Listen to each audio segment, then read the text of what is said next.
The forests of Central Africa are some of the richest in the world, home to a huge diversity of plant and animal life. Here, as in many other forested regions of the world, trees make a major contribution to food security. They provide a wide range of nutritious foods to more than 1 billion people.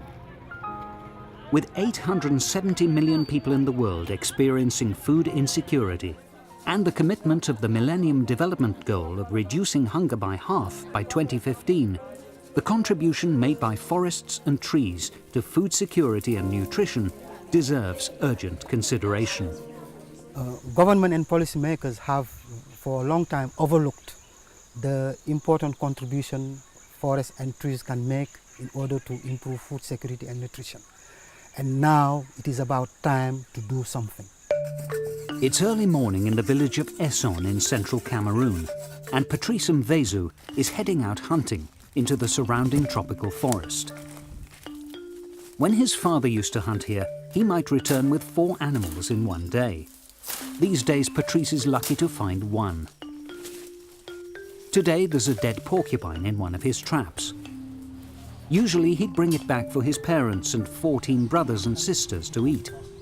But the family has run out of other basic needs, so today he's selling the animal to one of his regular customers. Here in Central Africa, bushmeat provides between 30 and 80% of the protein intake of rural households. While the forests here are not as rich as they once were, they are still a critical source of protein as well as income. Pour vendre le gibier, quand il y en a beaucoup, je vends, j'ai un peu d'argent que je peux encore acheter d'autres choses comme la chaussure, la babouche est coupée, l'habit est déchiré. It's important that hunting is better regulated, so that future generations will have meat from the forest to eat. And it's not only meat these forests provide. Another popular source of protein is edible insects. Insects are eaten not only in Africa, but in many parts of the world, and have even begun to appear on menus in a few European and American restaurants. Here in the village of Zheng, it's the grasshopper season. Women are collecting the insects from the surrounding forests to prepare a protein-packed meal. Thanks to the forest, they have both the insects and the firewood needed to cook them. Je vois que les insectes sont bons parce que quand on n'a pas encore eu les produits des champs, ça va nous aider à vivre. Comme ça, on prépare, on mange. L'autre, on peut vendre. Donc ça nous aide vraiment, les insectes. It's already mid-March, so the height of the season has passed. But during January and February, one woman may collect 4 water bottles full of grasshoppers in one day, which she will sell for the equivalent of 15 euros. The women here are also collecting edible nyetum leaves from the forest and the trees on their farms. The leaves are an excellent source of vitamins. Some are eaten, while the rest are sold to wholesalers or directly at the local market. L'argent que je gagne ici m'aide à nourrir mes enfants et l'argent du déjeuner quand leur père n'a pas de travail. More than 90% of the sellers of forest produce are women. They use their money for school fees, other staple foods and medicine.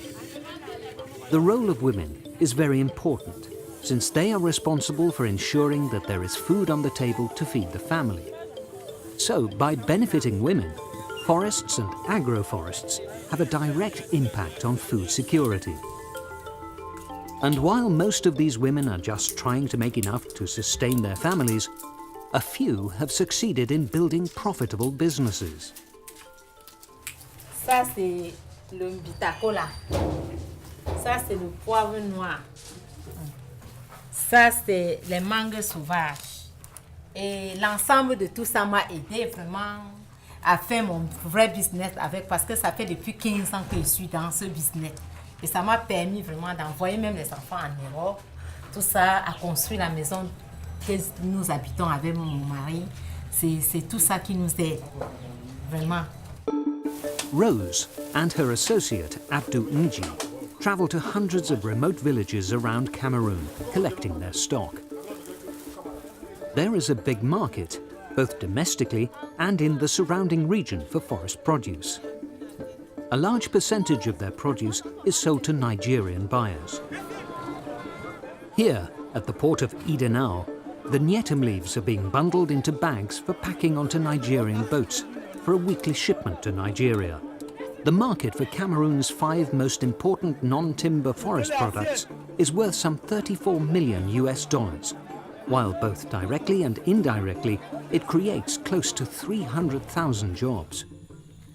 While the government does have a national forest management plan in place, better enforcement of regulations is needed, as well as a greater commitment to combat corruption to ensure the forest is sustainable, managed, and can continue to provide for local populations. We are getting quite a lot of pressure on timber forest products, on non-wood forest products from within Cameroon, from within Africa and from outside. At first we didn't have a lot of pressure from Asia, but I would say that Asia is one of the biggest markets that we have now. And so to say that the pressure on resources is increasing, and that's why we got to sit up as well to manage our forests sustainably. Otherwise, in the near future, we are losing everything. The tropical forests of Central Africa also benefit food security in indirect ways. When they grow, trees absorb carbon dioxide from the atmosphere, helping to reduce climate change. Climate change can put local food production and livelihoods at risk. Trees also help prevent soil erosion and reduce the risk of landslides. Forests also play a key role in the water cycle. A huge amount of water vapor evaporates from the forest, irrigating farmlands when it falls back to earth as rain.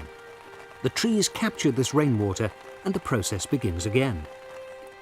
Forests also enable water to slowly filter into the ground, charging the water tables and enabling local communities to have drinking water most of the year. Few understand better the value of forests than those living in areas where the forests have started to disappear. Here, close to the town of Bathia, logging and slash-and-burn agriculture has led to deforestation and forest degradation. The result is less water and fewer products from the forests. Bibio, babe, yiribibio, J, yiribibio, zoom, yiribibio. Nibiombi, Babala Kaleba, Sims, Bake, Bicho, but we biombi, you must we ribio. But Faber Jabis, the land lab, city didi. The Badashishi. To ensure Ngon Andre's 18 grandchildren will be able to continue to sustain themselves from the forest, the local people must obtain secure access to their forest resources through regulated and locally enforced use and management rights. Policymakers and government should improve access to forest resources, especially to women. They also should promote small and medium forest-based enterprises by increasing their capacity and also access to financial resources. Also, they should be more sensitized to include forests and trees into their poverty reduction and food security strategies. The more information is recorded and made available by national forest agencies and statistical bureaus about the contribution made by trees to food security, the easier it will be to sensitize decision makers to their importance. After all, forests and trees on farmland contribute to the food security of millions of people around the globe, which is why a growing number of countries around the world are realizing that sustainable management of these resources is key to ensuring the food security and nutrition of current and future generations.